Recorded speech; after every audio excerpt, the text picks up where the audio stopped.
नाज़रीन सलाम अलैकुम वरहमतुल्लाहि वबरकातुहू। हम द स्ट्रॉन्ग रूम टीम आप तमाम नाज़रीन की खिदमत में कुरान करीम और अमीरुल मोमिनीन अलैहिस्सलाम के हवाले से उन आयतों को आपके सामने लेकर आ रहे हैं कि जो खुदावंद आलम ने अपनी कुरान में हज़रत अमीर अलैहिस्सलाम के हवाले से नाजिल फरमाई है, और तमाम उम्मत मुस्लिमा इस बात पर मुत्तफ़िक़ तौर पर यकीन रखती है कि ये तमाम आयतें हज़रत अमीरुल मोमिनीन अलैहिस्सलाम के हवाले से आई हुई हैं। आज जो आयत आपके सामने पेश करनी है वो आयत तत्हीर है कि जो सूरह अहज़ाब आयत नंबर 33 में इरशाद रब्बुल इज़्ज़त हो रहा है, बिस्मिल्लाहिर्रहमानिर्रहीम, इन्नमा युरीदुल्लाहु लियुज़हिबा अन्कुमुर रज्सा अहलल बैति व युत्ताहिरकुम तत्हीरा, अल्लाहुम्मा सल्लि अला मुहम्मद व आलि मुहम्मद व अज्जिल फरजहुम। और उसका तर्जुमा ये है कि बेशक अल्लाह ये चाहता है, अल्लाह ये इरादा करता है कि ए अहले बैत अतहार आपसे तमाम रिज्स और तमाम नजासत को दूर रखें और आपको मुकम्मल तौर पर पाक रखें। अब नाजरीन, ये आयत जो आयत तत्हीर है, ये अहले बैत अलैहिस्सलाम की इस्मत और उनकी फजीलत के हवाले से सबसे बड़ी दलील है।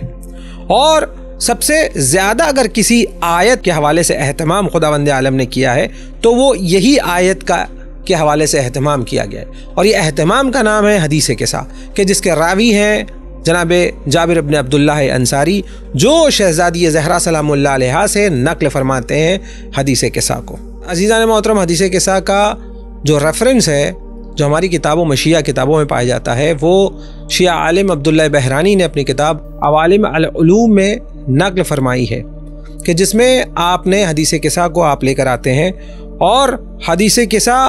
एक ऐसी अजीम रिवायत है जो अहले बैत अलैहिस्सलाम की फजीलत और इस्मत को बयान फरमाती है और उनके मकाम को वाज़े करती है। ये वाक़या जो अब्दुल्लाह बहरानी अपनी किताब में नक़ल कर रहे हैं, ये वाक़या हज़रत ज़हरा सलामुल्लाह अलैहा के घर में वाक़ होता है और आपकी चादर के नीचे पंजतन पाक का जमा होने के हवाले से बयान फरमाया गया इस हदीस किसा के अंदर। अब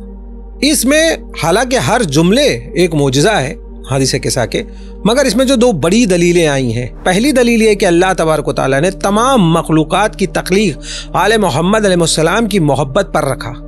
कि ए अहले बैत अतहार आपकी मोहब्बत में हम इस तमाम दुनिया को पैदा कर रहे हैं। और आप जुमले देखिए कि हदीस किसा में यही जुमले आ रहे हैं, व इज़्ज़ती व जलाली इन्नी मा खलक़्तु समाअ मबनिया, कि अल्लाह यहाँ पे अपनी इज़्ज़त की कसम खा रहा है, अल्लाह अपने यहाँ जलाल की कसम खा रहा है। और फिर कहता हुआ नजर आ रहा है, ना मैंने बुलंद आसमानों को बनाया होता, वला अर्ज़म मदहिया, और मैं ना ज़मीनों को बिछाता,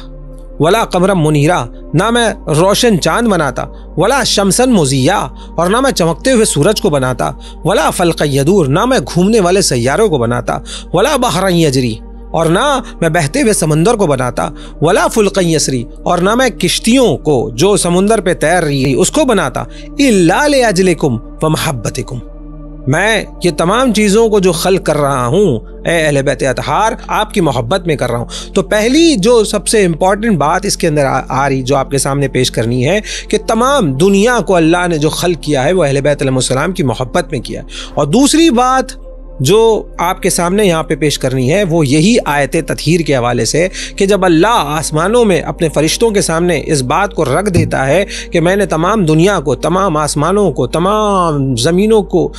को जो बिछाया है ये अहले बैत अतहार अलैहिस्सलाम की मोहब्बत में बिछाया है, उसके बाद जनाब जिब्रील अलैहिस्सलाम के ज़रिए अल्लाह ये पैगाम भेजता है। जब अहले किसा चादर के नीचे मौजूद थे, कौन कौन वो फ़र्द थे, कौन कौन वो अफराद थे जो चादर के नीचे मौजूद थे? सबसे पहले हज़रत रसूल खुदा सल्लल्लाहु अलैहि वसल्लम उस चादर के नीचे मौजूद थे। उसके बाद इमाम हसन अलैहिस्सलाम गए, उसके बाद इमाम हुसैन अलैहिस्सलाम वहाँ मौजूद थे, उसके बाद हज़रत अमीर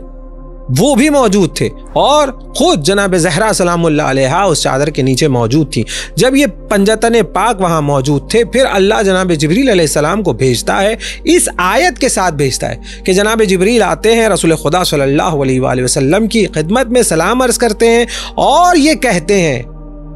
कि बिस्मिल्लाहिर्रहमानिर्रहीम, इन्नमा युरीदुल्लाहु लियुज़हिबा अन्कुम अर्रज्सा अहलल बैति व युत्ताहिरकुम तत्हीरा, अल्लाहुम्मा सल्लि अला मुहम्मद व आलि मुहम्मद व अज्जिल फरजहुम, कि बेशक अल्लाह ये इरादा करता है कि आप अहले बैत अतहार, आपके बच्चे, आपकी बेटी, आपके दामाद और आपके तमाम फर्जंद जो जनाब ज़हरा सलामुल्लाह अलैहा से आने वाले हैं, उनको जो पाक रखने का हक़ है वैसे पाक रखें। عزیزان محترم، یہ تو آپ کے سامنے ہم نے اپنی کتاب سے حوالہ پیش کیا. اب آئے آپ کے سامنے اہل تسنن کی کتاب جو کہ سیاہ ستہ میں موجود ہے، اور اس کے اندر آیت تطہیر کے حوالے سے یہ حدیث موجود ہے کہ جس میں یہ بات پیش کی جا رہی ہے کہ حضرت رسول خدا صلی اللہ علیہ وآلہ وسلم جناب زہرا سلام اللہ علیہ کے گھر میں آتے ہیں، اور پھر امام حسن علیہ السلام چادر کے نیچے آتے ہیں، پھر امام حسین علیہ السلام اور حضرت امیر علیہ السلام اور جناب زہرا سلام اللہ علیہ. جب یہ پانچوں فرد اس چادر کے نیچے آ جاتے ہیں، پھر رسول خدا صلی اللہ علیہ وآلہ وسلم اس آیت کی تلاوت فرماتے ہیں، انما یرید اللہ لیذھب عنکم الرجس اہل البیت ویطہرکم تطہیرا، اللہم صلی علی محمد وآل محمد وعجل فرجہم. تو نہ صرف یہ ہماری کتاب میں بلکہ اہل تسنن کی بڑی کتاب صحیح مسلم کے اندر بھی یہ حدیث اہل بیت علیہ السلام کی طرف اشارہ ہے کہ اے اہل بیت اطہار، آپ کو پاک رکھنا چاہ رہا ہے، اللہ کا ارادہ ہے کہ آپ کو پاک رکھیں. اب ناظرین، آپ کے سامنے بہت ہی اہم بات پیش کرنا چاہتے ہیں جو کہ امیر المومنین علیہ السلام کی امامت کے استدلال کے حوالے سے، کہ یہ آیت سے کیسے امیر المومنین علیہ السلام کی امامت کا استدلال کیا جا سکتا ہے. سب سے پہلے تو لفظ رجس جو آ رہا ہے اس کے اندر کہ اہل بیت علیہ السلام کو تمام رجس سے دور کیا گیا ہے. تمام رجس یعنی بدن کے رجس سے بھی، اور مطلب ظاہری رجس سے بھی اور باطنی رجس سے بھی. ظاہری رجس مطلب بدن کی نجاست، اور اگر اللہ نے اہل بیت علیہ السلام کو بدن کی نجاست سے دور نہ رکھا ہوتا تو کیوں کر علی علیہ السلام کے دروازے کو مسجد کی طرف کھولا گیا ہوتا؟ کیوں کر علی علیہ السلام کی ولادت کعبے میں ہوتی؟ تو یہ بات اس طرف دلالت کرتی کہ اللہ نے ان کو تمام بدن کے رجس سے محفوظ رکھا ہے. اس کے بعد جو باطنی رجس ہے یعنی روحانی رجس ہے، وہ تمام رجس سے بھی اہل بیت علیہ السلام کو پاک و منزہ رکھا گیا ہے. یعنی کفر، نفاق، شرک، جہالت، بزدلی، بخالت، بد اخلاقی، یہ تمام رجس جو پائی جاتی ہیں، جو برائیاں ہیں، یہ تمام رجس سے اللہ نے اہل بیت علیہ السلام کو پاک و منزہ رکھا ہے. اب آئیے استدلال کے حوالے سے، کیونکہ یہ تمام رجس سے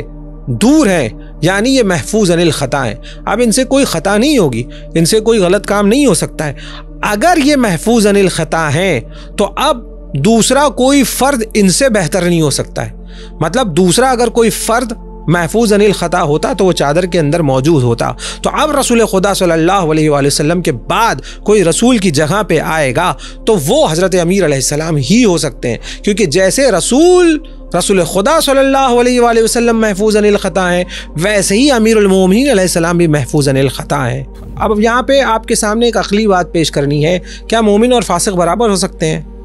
کہ قرآن خود کہہ رہا ہے فمن کان مومنا کمن کان فاسقا لا یستوون، کہ کیا وہ شخص جو مومن ہے وہ فاسق کے برابر ہو سکتا ہے؟ نہیں ہو سکتا ہے. اور مومن کون؟ امیر المومنین علیہ السلام جو محفوظ عن الخطا ہیں. کیا عالم اور جاہل برابر ہو سکتے ہیں؟ حل یستوی الذین یعلمون والذین لا یعلمون، کیا جاہل اور عالم برابر ہو سکتے ہیں؟ تو عزیزان محترم، اس بات سے ایک دم واضح طور پہ، اس آیت سے واضح طور پہ استدلال کیا جا سکتا ہے کہ بقیہ امت جاہل تھی، اور علی علیہ السلام چونکہ محفوظ عن الخطا ہیں، چونکہ تمام رجس سے دور کیے گئے، تو سب سے بڑا عالم اگر اس امت میں کوئی ہوگا رسول خدا صلی اللہ علیہ وآلہ وسلم کے بعد تو وہ میرا مولا حضرت امیر المومنین علیہ السلام ہوں گے. اب آخری بات آپ کے سامنے پیش کرنا ہے کہ ہو سکتا ہے کہ آپ کے ذہن میں یہ سوال اٹھے کہ یہاں پہ صرف پنجتن کی بات ہو رہی ہے، آیت تطہیر کے اندر اس چادر کے نیچے صرف پنجتن جمع تھے، تو لفظ بنو کا استعمال حضرت زہرا سلام اللہ علیہ کے لیے ہوا ہے کہ 3 بنو یعنی 3 یا 3 سے زیادہ بچوں کے لیے، اور وہاں پہ صرف 2 بچے موجود تھے، جناب زہرا سلام اللہ علیہ کے امام حسن علیہ السلام اور امام حسین علیہ السلام. تو وہاں پہ لفظ بنو کا استعمال ہو رہا ہے. تو یہاں پہ امیر المومنین علیہ السلام، امام حسن علیہ السلام اور امام حسین علیہ السلام کو چھوڑ کے بقیہ جو 9 امام ہیں وہ بھی حدیث قصہ میں موجود تھے، وہ بھی محفوظ عن الخطا ہیں. تو